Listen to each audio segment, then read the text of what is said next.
Mas Revo melihat Bank Indonesia yang akhirnya memang menahan suku bunga acuannya di bulan Oktober ini, sebetulnya ada beberapa sektor yang nampaknya akan terdorong ya penguatannya oleh langkah ini. Kita lihat ada sektor properti nih yang nampaknya juga akan menarik kalau kita lihat juga tadi berada di zona penguatan begitu ya.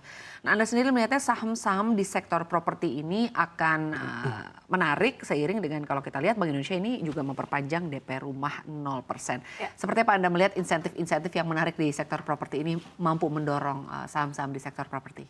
Betul, memang ketika ada insentif DP 0% kan awalnya sampai Desember 2024 ini, tapi diperpanjang 1 tahun sampai di akhir Desember 2025. LTV juga di 100%. Artinya LTV 100% itu artinya apa? Ketika kita minjam misalkan 900 juta misalkan atau 1 M, itu artinya bank itu bersedia untuk mengeluarkan angka tersebut sesuai dengan kebutuhan atau pinjaman yang kita ajukan.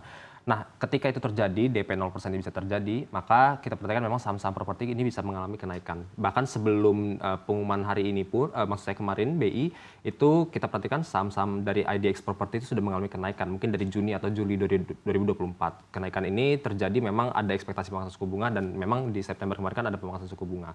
Lebih lanjut kalau kita perhatikan, memang saham-saham properti yang kalau saya perhatikan ya memang yang dia punya landed house-nya itu cukup banyak dibandingkan yang high rise building. Jadi memang dia sektor itu lebih banyak ke perumahan. Rumah tapak ya? Jadi 1 lantai ataupun 2 lantai yang landed house ini memang saya cermati mungkin akan ada apresiasi juga karena akan semakin banyak lagi orang yang membeli baik itu menggunakan cash ataupun KPR, khususnya yang KPR ya karena memang porsi kita tuh kebanyakan orang beli rumah menggunakan KPR. Mungkin di atas 60-70% ya. Jadi ini membuat ya, yang properti yang base-nya adalah kebanyakan landed house ini kelihatan juga akan cenderung mengalami apresiasi juga untuk saham-sahamnya. Iya, apalagi juga belum lama dikabarkan bahwa Pak Prabowo juga akan menghapus BPHTB dan juga PPN untuk rumah. Ini juga pastinya akan menjadi angin segar bagi sektor properti ya dan juga pendukungnya tentunya.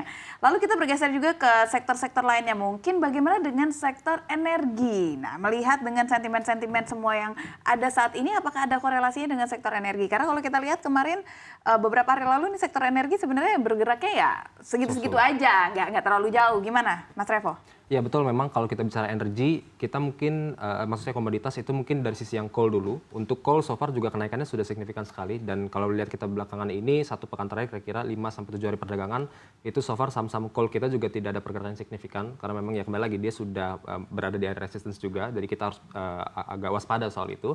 Sementara kalau kita bicara oil price, nah ini oil price cukup menarik karena ternyata kalau kita berbicara beberapa pekan atau beberapa bulan lalu, memang ketegangan di Timur Tengah sudah ada terjadi. Tapi ternyata baik itu Brent oil maupun WTI oil itu cenderung mengalami penurunan. Namun berbeda ceritanya ketika saya agak lupa mungkin 1 pekan terakhir ini ketika ada serangan yang dilakukan itu terjadi spike ya dari sisi oil price itu sendiri. Jadi Brent dan WTI oil itu ada mengalami kenaikan. Tapi di hari esoknya itu ternyata ada kembali lagi mengalami penurunan depresiasi karena ternyata stok di US itu cukup banyak. Jadi memang kalau kita berbicara oil commodity ini kita nggak hanya bicara soal ada ketegangan di Timur Tengah, tapi juga kita berbicara mengenai stok. Apakah memang stoknya ini over atau tidak supply-nya khususnya di US. Ketika supply-nya memang over, maka berpotensi ada mengalami depresiasi dari harga oilnya sendiri. Sementara kalau kita berbicara saham-saham oil kita di dalam negeri, itu pergerakannya juga so-so aja ya, nggak ada pergerakan signifikan. Berbeda halnya kalau kita berbicara soal emas, nah emas komoditi ini memang saat ini kan sudah di sekitar 2.660-an dolar per troy ounce. Jadi ini membuat saham-saham yang memang positive correlation dengan gold price ini juga kita perhatikan ada mengalami kenaikan.